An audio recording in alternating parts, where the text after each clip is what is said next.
Yoga teachers, are you wondering how to make your yoga classes accessible to beginners yet still challenging for an experienced yoga practitioner? In this video, I'll be sharing my favorite tips for teaching mixed level yoga classes. If you haven't already, hit that subscription button and the notification bell to be notified every single time I release a new video sharing yoga teaching tips. Tip number one, and I think this is one of the most important tips and the key to teaching an all levels yoga class, is to teach your poses in a progressive manner. You're probably wondering, what the heck does that mean? So this means when you take a pose and you break the pose down into levels, variations, options, and you teach the easiest or the most accessible option first. Then you give your students an invitation to try option 2 and an invitation to try option 3. Now, one of the most important parts in teaching in a progressive manner is teaching your students how to know when to try the next option so that you're actually teaching them, right? As yoga teachers, it's our job to teach our students. So we need to not only teach them how to do the pose, but how to know when it's appropriate for them to try the next option or the next level or the next variation of the pose. So that is tip number one. Teach your yoga poses in a progressive manner by breaking your poses down into 3 options, teaching the most accessible option first, and then the most challenging option last. Generally, I like to have everyone in class hold option 1 for at least 1 breath, and then give them the option to try option 2, teach option 2, have everyone in class hold option 2 for at least 1 breath, and then teach option 3. And I let students just pause anywhere along the way that works for them. So this allows the students who are taking option 1 to feel included because everyone in class did that. They're not going to feel defeated or they're less than for taking option 1 because we together as a class have done that option. This also empowers your students because they know now the path to getting to option or level or variation 3, right? Then they do step number 2 and then step number 3. So it's also very empowering for students because they see a clear path to getting that variation of the pose. So this is tip number 1. Tip number 2, use inclusive and inviting language when cueing your students. Let's see if you can spot the difference between these 2 cueing variations of Warrior 3. Come into Warrior 3. If you can't do the full expression of Warrior 3, take your hands down to your blocks. Inhale, take your hands down to your blocks. Exhale, begin to shift your weight forward, lift your back left foot. Invitation to stay right here just like this, or if you want to challenge your balance, take your palms to press in prayer. If you try this and this feels super easy for you, invitation to cactus your arms and then take a twist, left elbow down, right elbow up. Inhale back to center. Exhale, right elbow down, left elbow up. Exhale back to center. Find your variation of Warrior 3. Let me know in the comment section down below what you noticed about those 2 different ways of cueing. I found most yoga teachers in yoga teacher training learn how to cue in that first way, where we're learning to teach our students to take the full expression of the pose first, and then if they can't do the full expression, to then do a modification using props. And when we teach and cue in this way, a lot of students feel defeated or embarrassed to use their props or do the modification. I mean, how many times have you seen a student in class where you know that they would benefit from using props, but they never grab their props, right?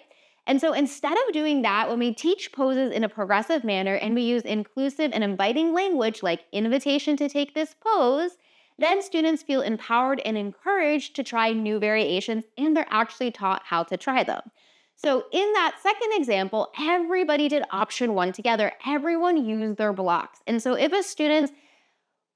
that's where a student needed to be, they felt comfortable staying there because everyone in class was doing it all together. They weren't the only one using their props. They didn't feel left out. They didn't feel weird. They didn't feel wrong or bad for needing to use their props. However, for those students who maybe are more experienced and needed a little bit more challenge, they still had 2 more options to try. So I invite you as yoga teachers to let go of saying full expression of the pose because everyone's expression of the pose will be different because we all have different body types, different anatomies, and so it's just not a term I like to use anymore. I like to say find your variation or find your expression of the pose and teach our students how to find their variation or their expression of the pose. Another thing I see and experience a lot of yoga teachers doing is this, especially when we're in yogi squat. Yoga teachers might offer something like, if it's in your practice, take crow pose. However, what yoga teachers don't realize is if you never teach your students how to do the pose, it will never be in your students' practice. And so this sometimes we think is what's going to make our class more inclusive and ability to teach to all levels by just listing off options of poses students could try, but I find it actually does the opposite. So instead of saying, if this is in your practice, teach your students how the pose could be in their practice. So if you teach crow pose in a progressive manner, giving 3 options, everybody in class could try at least one option of crow's pose. So let me give you an example of how I would do this. So inhale, take your hands down to the ground. Exhale, come up high on the tippy toes. Bend your arms like you're in chaturanga. Option 1 is to stay right here just like this. Option 2 is to begin to shift your weight forward, look at the top of your mat, and lift your right toes up. Exhale, lower your right toes down. Inhale, lift your left foot up. Exhale, lower your left foot down. Option to repeat that or to try crow pose. So you see how there was options along the way for even students who maybe have never done crow pose before. Tip number 3 is to remember in all levels or mixed levels, yoga class is not a beginner yoga class. What I've experienced a lot of yoga teachers do is when they're teaching an all levels class and they have a new student come in, someone who's completely new to yoga, they end up making the class super easy and super beginner.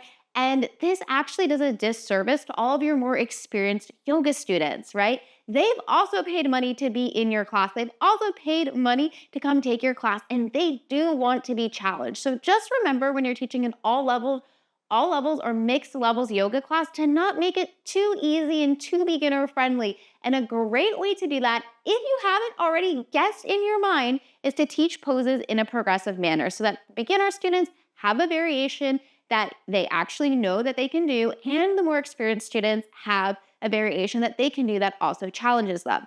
Now, on the same train of thought, another thing that teachers do is they make the class way too challenging. And so this is part of the challenge of teaching an all levels or mixed levels class, is not to swing too much in one direction. And the best way to do this is by teaching the poses in a progressive manner. Just make sure that you're not making your classes beginner friendly because beginners showed up, and just make sure you're not making your classes super advanced because there's one advanced person in the class and you know that they want a handstand. So avoid doing that.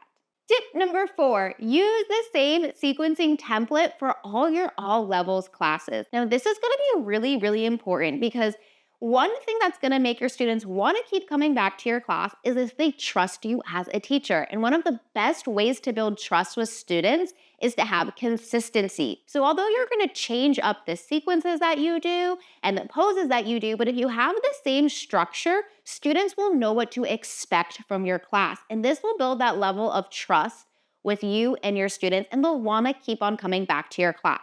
This will also make it super easy for you when you go to sequence your classes because you'll already know the class template and the class structure that you're going to be using. Yoga teachers, what was your biggest takeaway from this video? Let me know in the comment section down below. And are you struggling to sequence in all levels of yoga class? Are you struggling to teach your poses in a progressive manner so that everyone in class has an option? If so, I invite you to purchase my creative all levels class plans. These come with 6 written out yoga sequences that are fresh and interesting, and they also come with peak pose cues. So I literally give you a video of how I teach the peak pose in a progressive manner, and you even get the cue scripts for how I would teach those peak poses. You also get 6 written out intention setting and theming scripts so that you can weave some wisdom and education into your yoga classes, and a bonus Spotify playlist. So if you're interested in that, you can check out the link in the description down below.